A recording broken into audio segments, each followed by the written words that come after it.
एक बहुत गरीब ब्राह्मण, ध्यान से सुनिएगा, और ठाकुर जी कभी कभी इशारा भी कहते हैं, समाज में नेक शर्मा है। एक गरीब ब्राह्मण था, कोई भी व्यवस्था बन नहीं पाती थी, बड़ी कोशिश करने के बाद भी गृहस्थी चलाना बहुत कठिन था। सब हाथ पैर मार लिए, कुछ बना नहीं, बड़ा निराश सोचता था, कोई फायदा नहीं दुनिया में रहने का, बच्चों को पाल नहीं पा रहा, गैया को खिला नहीं पा रहा, गुरुकुल में पढ़ा नहीं पा रहा, कुछ अनुष्ठान पूजा में इन दुविधाओं से मन नहीं लग रहा, तो ऐसे शरीर को रखने का फायदा क्या, मर जाऊं। पर ब्राह्मण था, बुद्धिमान था, तो सोचा मर तो जाऊं पर मरूं भी जरा अच्छी तरह, कम से कम मैं तो किसी को न खिला सका, पर कम से कम मैं खुद तो किसी का पेट भर सकूं। कैसे मरूं सोचा तो सोचा जंगल चलता हूं, कोई भूखा जानवर अपने आप आक्रमण करेगा, कम से कम मुझे खाने से उसका पेट तो भरेगा। ऐसा सोच ब्राह्मण जंगल चल दिया। सुना था एक दिशा में दूर शेर की गुफा है, उसी तरफ जा रहा था, उसी तरफ जा रहा था। सिंह ने भी दूर से देखा, एक मानव आ रहा है, कुछ उत्साहित हुआ, कान उसने खड़े किए, गंभीरता से उस ओर देखने लगा और लगभग आक्रमण को तैयार था। पर आज उसकी गुफा के बाहर एक हंस बैठा हुआ था। हंस तुरंत बोला, हे जंगल के अधिपति, हे सिंहराज, आप शांत हो जाओ, शांत हो जाओ।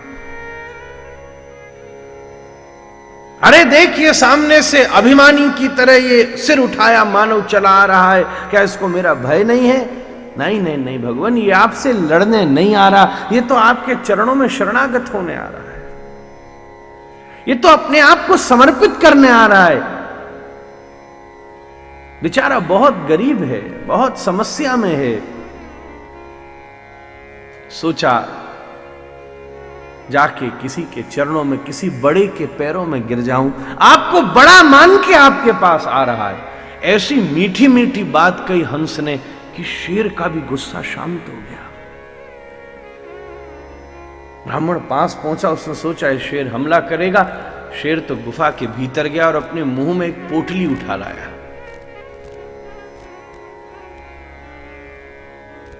ब्राह्मण ने उस पोटली को खोला तो उसमें सोने की असरफियां भरी थी।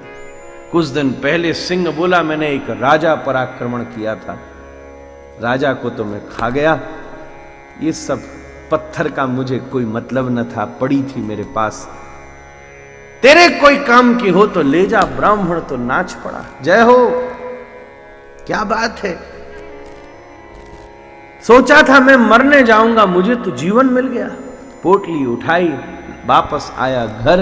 अब तो व्यवस्थाएं सब आसानी से हो गई, कुछ गैया भी बढ़ा ली, कुछ गुरुकुल भी बढ़ा लिया, घर में सब व्यवस्थित हो गया।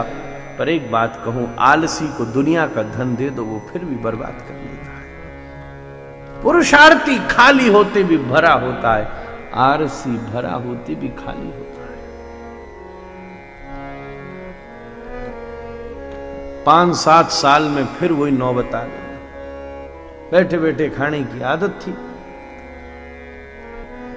फिर सोचा क्या करूं, बोले वो हमारा जंगल में एक यजमान था यार, और सब यजमान तो भाग गए, उसी के पास चलता हूं। भरोसा लिया, ब्राह्मण पहुंचा जंगल, फिर उसी दिशा में गया।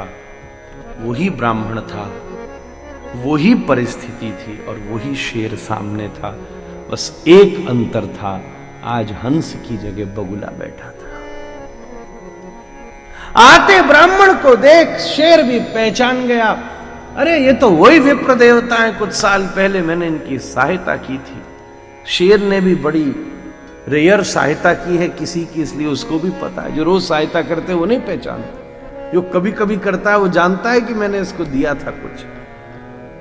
ब्राह्मण भी पहचान गया, अरे ये तो वही सिंहराज हैं।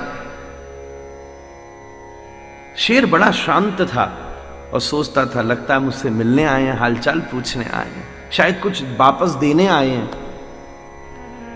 बगुला चिल्लाया, महाराज देखो ये सामने से मानव चला आ रहा है। शेर बोला, हाँ मैं जानता हूं। बोले, जानते तो हो आप, पर इसके आने का स्वरूप तो देखो, लुक एट हिज कॉन्फिडेंस, क्या अभिमान से, अरे आपका राज्य ही आपके डर से चलता है। शेर का मतलब ही भय होता है, अगर डर समाप्त हो गया तो क्या सिंह और क्या कुत्ता। सिंह का मतलब ही भय होता है, कोई डरना बंद कर दो तो एक झापड़ देगा शेर में, क्या डरना।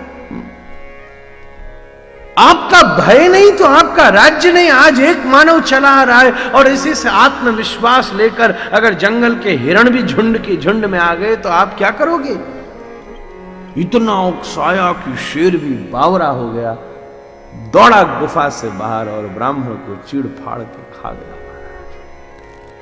कथा तो बड़ी छोटी सी है, पर कहने का मतलब इतना सा है कि अगर शेर को भी हंस मिल जाए तो वो भी कुछ पुण्य कर लेता है, वो भी कुछ अच्छा काम कर लेता है। सिंह को भी अगर हंस मिल जाए तो ये हो सकता है, मानव को अगर परमहंस संत मिल जाए तो वो क्या नहीं कर सकता। इसलिए सताम प्रसंगाम मम वीर्य संविदो भवन्ति हृत्कर्ण रसायना। सत्संग से वधिरुणि नाम, आप सदविचारों की सन्निधि में रहोगे तो स्वयं सदाचार आपके अंतःकरण से फूटेगा।